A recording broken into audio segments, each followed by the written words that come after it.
They are the little everyday occurrences that happen so often as to appear inconsequential. But make no mistake about it, working capital is something that's the lifeblood of any company. And where better to understand it than right here at CredAble, where I'm here to meet Ashutosh Taparia, who's the Chief Operating Officer and the Global MD for Enterprise Coverage and Trade.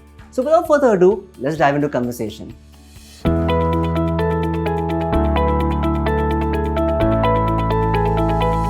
Ashutosh, thank you for joining us for this episode of CXO Chatter. Oh, thank you so much. It's a privilege coming here. Thank you for inviting us. So let's talk a little bit about CredAble to open things up. You all have had quite the year. You all enjoyed 5x growth year on year, enabled some $11 billion in working capital finance. What are some of the key leadership principles or the strategic decisions that drove this kind of exponential growth? I think fundamentally, if you see our business as well, we are a leading FinTech in the working capital space. We've done phenomenally well. We started off headquartered in India and we've done a global expansion, expanding across various geographies. Today we are present across Asia, Middle East and the UK. Okay. What's worked for us is we truly believe in letting people be creative. Okay. Yeah, of course, they operate in the realm of our ethos, which is around working capital and digitizing the space. But there is a certain level of creativity which is allowed to people. It's a people-centric organization. We allow people to thrive and give out ideas, using which we devise new products, we devise strategies, we expand into geographies. So it's a people-first organization. So the primary leadership principle that we operate with is focus on our people. Everything else will fall in place. That's a wonderful way of looking at things. Let's talk a little bit about innovation, because you come from a more traditional background, right? You worked for the best part of a decade and a half in the traditional firmament. From there, working with somebody like CredAble, what do you think are some of the areas ripe for disruption in the traditional banking space? So I think you aptly pointed out my career journey as well, right? So I've spent about 4.5 years with CredAble, which is a FinTech. But prior to this, I was a banker. Very conventional sort of career trajectory, as you would see. The 4.5 years actually compared to over a decade plus in the banking space, because that's how fast-paced this is from a growth perspective. As a banker, you operate in the realm of the rules which are there. Mm-hmm. As a FinTech, of course, you do operate in the realms of the rule, but there's a high level of creativity which comes along with it. Now, what comes along with creativity is the idea of disruption. Right. So what you can do operating within the creative with the tech that you've developed out is create a lot of disruption, and which is what CredAble has been successful in terms of doing. Now, what we've done, if you see, is we target working capital across the entire ecosystem, targeting from super large companies going up to practically startups and MSMEs as well, right? And this can only happen using technology, and technology is powered by disruptive solutions.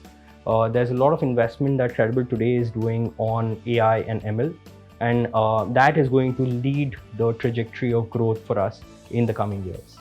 So, talking about you personally, are there any particular areas drawing from the experience that you had in the past, working with a more entrenched player, the entrenched establishment? Are there any principles that you draw on to drive the success that you've had at CredAble and even beyond for that matter? I think my mode or go-to principle is consistently keep on doing work, right? And everything else shall fall into place. Don't wait for results to happen. It's a byproduct. If you focus on if you just focus on the process and doing what is expected out of you, everything else will fall into place. What that really means is what you're doing is consistently, repeatedly, year on year, day on day, month on month, repeatedly doing the same thing.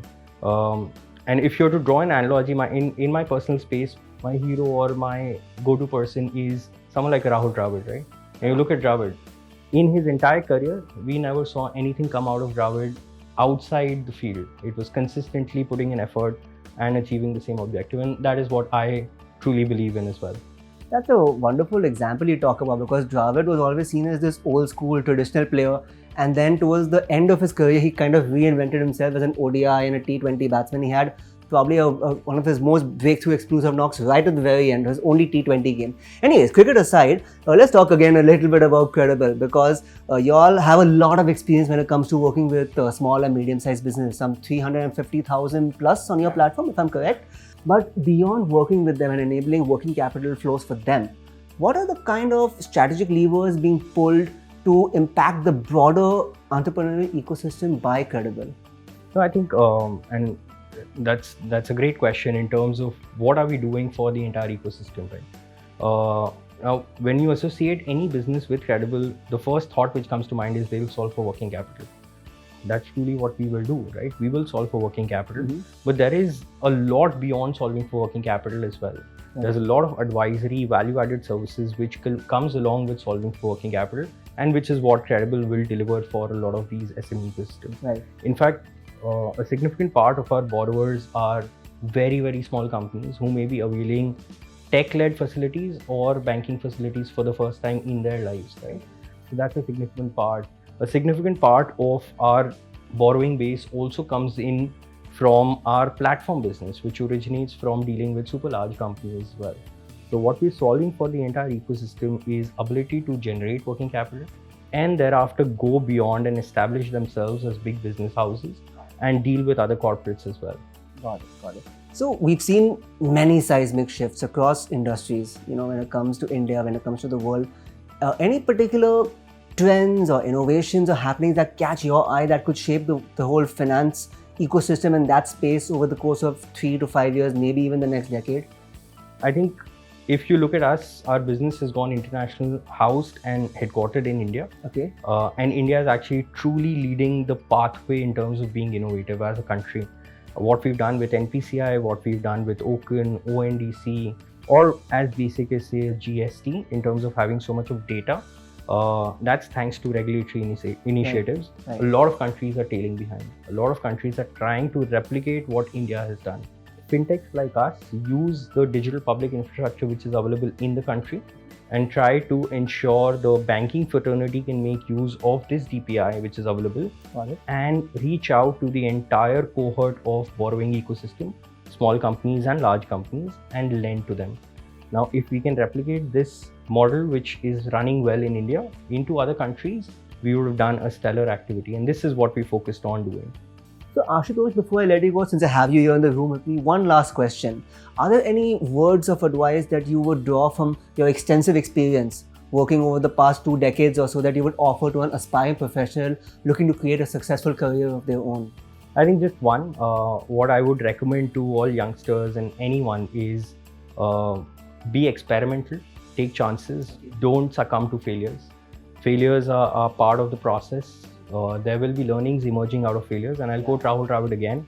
He batted for India in about 610 innings. In over 400 of those, he did not score 50 plus. He failed far more than he succeeded, but he's not a failure, right?